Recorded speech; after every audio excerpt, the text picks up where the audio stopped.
Hi students, let's talk about parallel programming concepts today.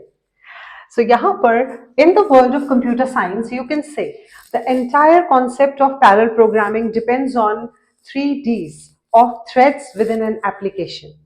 Computer science की दुनिया में parallel programming का सारा कॉन्सेप्ट नॉर्मली डिपेंड करता है 3Ds के ऊपर, जो कि हम कह सकते हैं design, development and deployment of threads with in an application.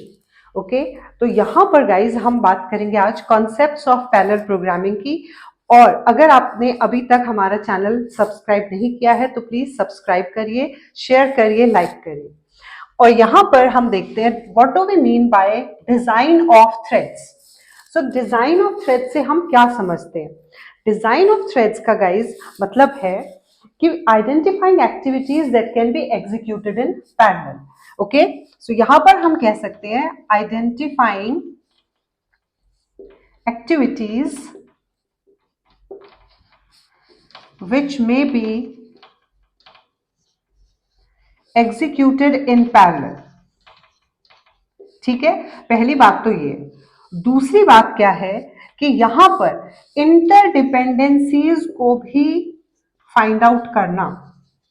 Okay, interdependencies का क्या मतलब है अभी हम डिटेल में जब एक एग्जाम्पल की बात करेंगे तो हम इसको डिटेल में समझेंगे. तो हमें समझने की बात यहाँ पर ये है कि थ्रेड्स की अगर हम बात करते हैं तो थ्रेड्स का डिजाइन इंपॉर्टेंट है, थ्रेड की डेवलपमेंट और थ्रेड की डिप्लॉयमेंट.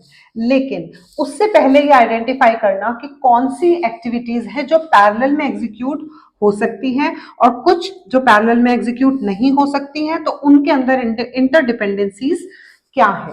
ओके, तो यहां पर गाइस क्या होता है कि पैरेलल जो वर्ल्ड है उसके अंदर दो तरीके की प्रॉब्लम नॉर्मली बाइफरकेटेड होती है. एक प्रॉब्लम होती है जिसको हम बोलते हैं एम्बैरेसिंगली पैरेलल प्रॉब्लम, दूसरी होती है नॉन पैरेलल प्रॉब्लम. ठीक है, तो अगर एम्बैरेसिंगली पैरेलल प्रॉब्लम है उसका मतलब क्या है कि अगर उसको हम डिवाइड करेंगे मल्टीपल कोर्स पे या मल्टीपल प्रोसेसर्स पे तो वो हाई परफॉर्मेंस देगी, अच्छी परफॉर्मेंस देगी. जबकि अगर कोई प्रॉब्लम है जो पैरेलल प्रॉब्लम नहीं है, इम्प्लिसिटली पैरेलल प्रॉब्लम या इनिशियली वो पैरेलल प्रॉब्लम नहीं थी, तो हम क्या कर सकते हैं, उसको कन्वर्ट करा जा सकता है पैरेलल प्रॉब्लम में. लेकिन कुछ ऐसी कॉम्प्लेक्स प्रॉब्लम्स भी होती हैं जिनको पैरेलल प्रॉब्लम्स के अंदर कन्वर्ट नहीं करा जा सकता है. तो आप एक ऐसा सिनेरियो इमेजिन कर सकते हैं कि एक पैरेलल प्रॉब्लम जो पैरेलल प्रॉब्लम थी भी नहीं और उसको कन्वर्ट भी नहीं किया जा सकता था और उसको हमने डिवाइड कर दिया मल्टीपल कोर्स पे, मल्टीपल प्रोसेसर्स पे, तो परफॉर्मेंस जो है वो हाई जाने के बजाय लो जा सकती है. तो हमें इन चीजों का ध्यान रखना होता है जब भी हम पैरेलल प्रोग्रामिंग यूज करते हैं या पैरेलल प्रोसेसिंग हम यूज करते हैं.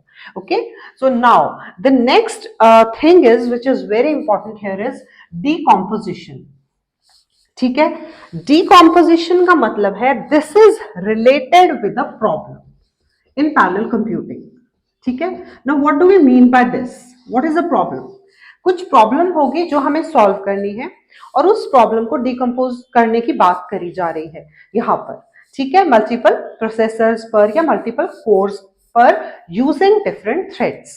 ओके, तो यहाँ पर क्या है, अब डिकम्पोजिशन जो है वो तीन तरीके से करी जा सकती है, 1, 2 एंड 3. कौन से तीन तरीके हैं वो देख लेते हैं. टास्क, तो यहां पर क्या है, टास्क बेस्ड डिकम्पोजिशन. सेकेंड है डेटा बेस्ड डिकम्पोजिशन और थर्ड है डेटा फ्लो बेस्ड डिकम्पोजिशन. सो उसका क्या मतलब है कि अगर टास्क बेस्ड डिकम्पोजिशन है तो different task can be assigned to different threads. Okay, अगर हमने एक टास्क लिया, बड़ा टास्क लिया और उसको हमने डिवाइड कर दिया डिफरेंट टास्क में और उन डिफरेंट टास्क को डिफरेंट थ्रेड्स को असाइन कर दिया. इसको समझने के लिए एक एग्जाम्पल ले लेते हैं. तो यहां पर टास्क बेस्ड डिकम्पोजिशन में सपोज ये थ्रेड था T1, ये थ्रेड था T2, दो थ्रेड्स हैं. अगर सिंपल लेमन टर्म्स में हम रियल वर्ल्ड एप्लीकेशन में हम इसे समझना चाहें तो सपोज मान लिया किसी फार्मर ने बोला है दो बंदों को कि वो क्या करेंगे, वो जाकर एक जो है वो फील्ड्स को पानी देकर आएगा और दूसरा जो है फील्ड्स की फर्टिलाइजर देकर आएगा. तो यहां पर ये दो डिफरेंट काम हैं जो दो अलग अलग पर्सन्स को दिए गए हैं और उनको जाकर वो करना है, मतलब टास्क की डिवीजन है. दो काम थे, दो टास्क थे, उनको डिवाइड कर दिया, दो अलग पर्सन को दे दिया। ऐसे ही दो डिफरेंट थ्रेड्स को दे दिया, तो different task assign to different threads. ठीक है, अगर कंप्यूटर साइंस के वर्ल्ड में हम इसे समझना चाहें विद एन एग्जाम्पल, तो an a very good example could be your MS Word. ठीक है, एमएस वर्ड में एक जो आप टेक्स्ट लिख रहे थे, राइटिंग टेक्स्ट, वो हमने दे दिया थ्रेड T1 को। सेव कर रहे थे टेक्स्ट को, सेविंग टेक्स्ट, वो हमने दे दिया थ्रेड T2 को। और लेट्स से कोई और टास्क है related to let's say pagination etcetera, वो हमने दे दिया टास्क थ्रेड T3 को। So there are 3 threads which are given 3 different task. इसको बोलते हैं task based decomposition. I hope आपको ये क्लियर हो गया होगा। Now, let's come to the second decomposition, which is the data decomposition. यहां पर जो प्रॉब्लम डिवाइड होती है, that is based on the data. ठीक है, यहां पर क्या था टास्क बेस्ड में, टास्क अलग अलग थे, काम अलग अलग थे, ठीक है, और उनको डिवाइड कर दिया था amongst number of threads. Data के अंदर ऐसा नहीं है। डेटा के अंदर क्या है कि डिफरेंट थ्रेड्स को डिफरेंट डेटा दे दिया जाएगा, काम सेम ही करना है। ठीक है, अभी हम इसको एक एग्जांपल से भी समझेंगे यहाँ पे। मतलब multiple threads doing the same operation on different data blocks. ठीक है, यहां पर we have multiple threads, threads बहुत सारे हैं, सेम ऑपरेशन परफॉर्म कर रहे हैं, काम सेम करना है, ऑपरेशन सेम करना है on different data blocks, data different है। ठीक है, यहां पर भी इसको एक एग्जाम्पल से हम समझने की कोशिश करते हैं। सपोज हमारे पास एक मैट्रिक्स थी 1 2 3 4 5 6 7 8 9 10 11 12 13 14 15 16। ठीक है, यहां पर सपोज इस डेटा को स्प्लिट कर दिया गया 4 ब्लॉक्स में। Okay, this is let's say block 1, this is block 2, this is let's say block 3, this is block 4।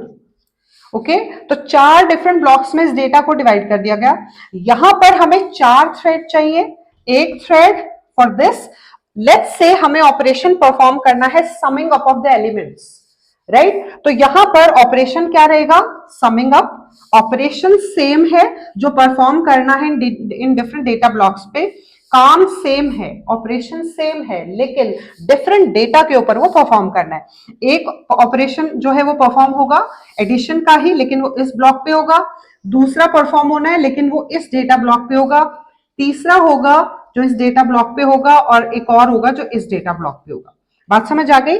Here the operation remains same in the data decomposition, but the data is different. So this kind of decomposition inside a parallel problem, that we call it as data decomposition. Okay.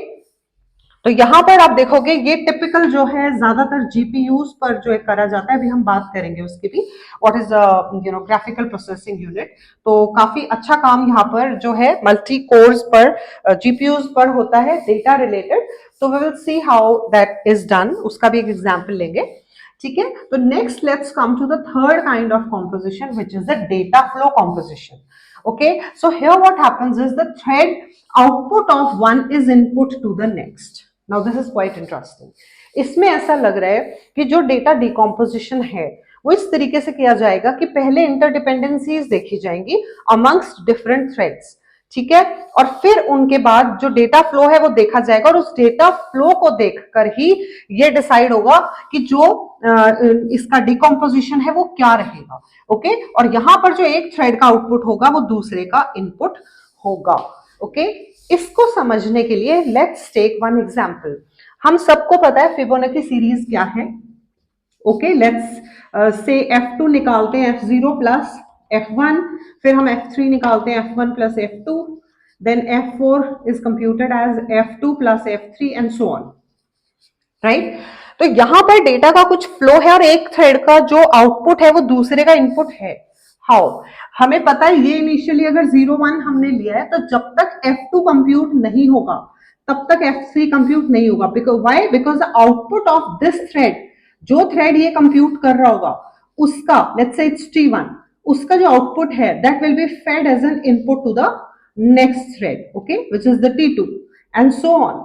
ठीक है, output of this thread which will be the F3 which will be consumed in the next thread which is let's say T3, okay, and so on. तो इस तरीके के जो examples हैं वो हम डेटा फ्लो में कंसिडर कर सकते हैं. इसके अलावा हम दो और एग्जाम्पल ले सकते हैं.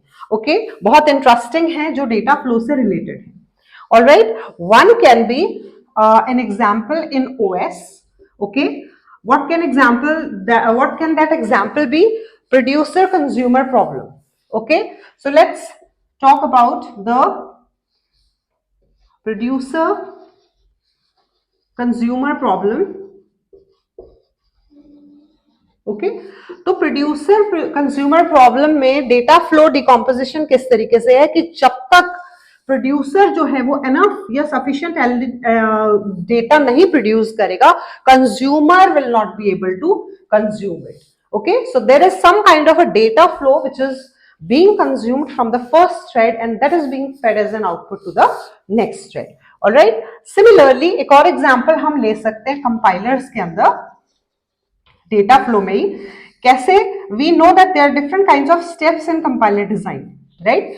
तो स्टार्टिंग में होता है कि अगर हमने जब तक सिंटेक्स एनालिसिस नहीं किया है, जब तक सिमेंटिक एनालिसिस नहीं किया है फॉर एग्जांपल, तो जब तक हमारा कोड जनरेशन जो है वो नहीं हो सकता, हमारा कोड ऑप्टिमाइजेशन जो है वो नहीं हो सकता.